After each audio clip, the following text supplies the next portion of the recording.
Have you ever woken up, looked at your day ahead, and just felt done before it even started? Hey, it's Coryne, your mental performance coach for everyday life, and welcome back to Everyday MVP. Today, we're talking about burnout. Most of us picture burnout as this dramatic moment where everything falls apart at once, but that's not usually how it works. Real burnout is quieter than that. It sneaks up on you slowly until one day you realize you've been running on empty for longer than you want to admit. Maybe you're dreading things you used to care about. Maybe everything feels harder than it should. Maybe you're exhausted, not just physically, but in a way that sleep doesn't seem to fix. That's burnout. The tricky part? Most of us know we're burnt out. We even say it out loud, but we treat it like it's normal, like it's just the cost of being busy or having responsibilities. Or we can't see a way out of it, so we just keep going.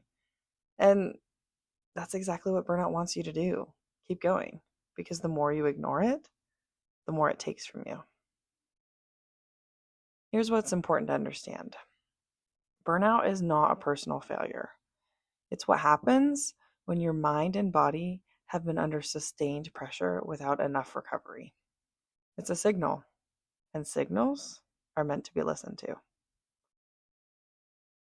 And here's what most people get wrong. They wait for it to go away on its own. And it doesn't work that way. Ignoring burnout doesn't make it smaller, it makes it grow. So today I want to walk you through what I call the 3 R's to overcoming burnout. Recognize, reverse, resilience. Let's start with the first R, recognize. You can't change what you're not aware of. And burnout is easy to miss because it doesn't show up all at once. It's gradual, it creeps in. So check in with yourself right now. Are you dreading things you used to care about? Are you exhausted in a way that rest doesn't fix? Do you feel like nothing you do is making a difference? Are you more irritable than usual? Those are all signs. And recognizing them early is the most important first step, because the sooner you catch it, the easier it is to reverse. The second R is reverse. And this is where we take action. Reversing burnout means you're building support and learning skills to manage the stress that got you here. And today I want to give you 2 tools to start with right now. The first is controlling the controllables. When you're burnt out, everything can feel out of your hands, like you're just reacting to whatever comes at you. And that feeling of helplessness is one of the most draining parts of burnout. But here's the truth. You have more control than burnout is telling you. You can't always control the outcome. You can't always control what other people do or what gets thrown at you.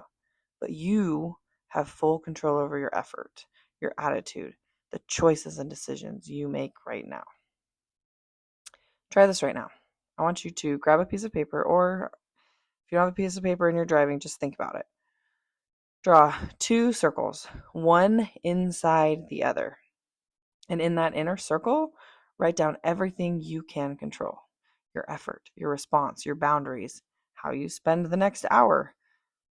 In the outer circle, write down everything you can't. Other people's opinions, the weather, the outcome. Now, focus only on the inner circle. Ask yourself, what can I do right now to make this better? Not tomorrow, not when things calm down, right now. That question alone can shift something because it moves you from helpless to active. And that shift matters.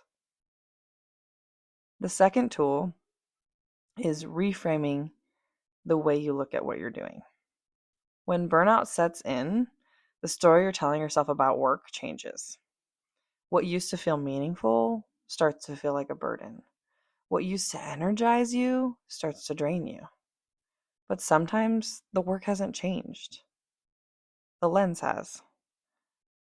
So try this. Instead of asking yourself, what do I have to do today? Ask, what do I get to do today? It sounds small, But that one word swap, have to versus get to, changes your relationship with the task.